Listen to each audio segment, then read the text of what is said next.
Sa unang araw ng college student na si Wonjun sa bago niyang apartment. Pagdating niya mismo sa gate, nakasalubong niya ang isang magandang babae na nagyoyosi. Ang babaeng ito ay walang iba kundi ang dating sikat na miyembro ng girl group na Sweet Dream, na ngayon ay retirado na.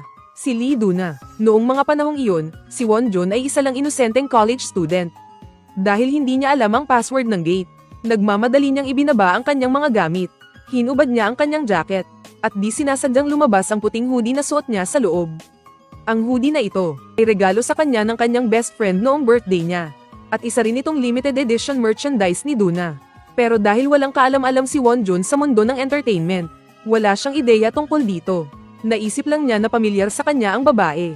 Kaya medyo tulala siyang bumati. Nagkita na ba tayo dati? Naisip naman ni Duna, ito pa rin ba ang banat para pumorma ngayon? Kaya naman, binaliwala niya ang tanong nito. Nakaramdam din si Wonjun kaya umalis na lang siya kaagad. Kinabukasan, nagsimulang maglinis si Wonjun. Pero ang ingay na nililikha niya ay ikinainis ng husto ni Duna na nasa ibaba. Lumabas si Duna sa hardin para subukang kumalma. Pero pagtingala niya, nakita niya si Wonjun na nakatayo sa bintana at nakatingin sa kanya.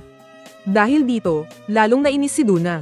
Agad siyang nag-text sa kanyang manager, na sigurado siyang isang seiseeng fan ang lumipat sa ikalawang palapag. Hindi nagtagal, tinulungan ng best friend ni Wonjun na makahanap ng trabaho.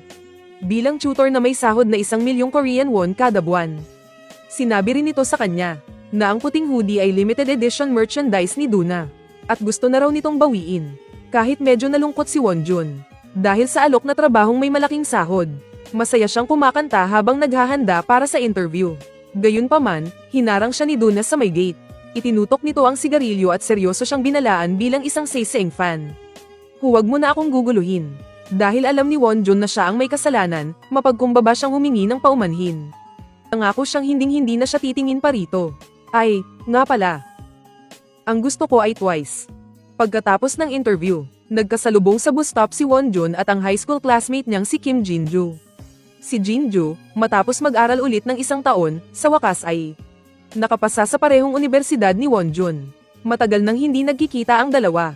Sa kanilang pagkukwentuhan, unti-unti nilang naibalik ang dati nilang samahan at saya. Nagsimulang umulan ng nyebe. Dahan-daang ibinigay ni Wonjun ang kanyang scarf kay Jinju.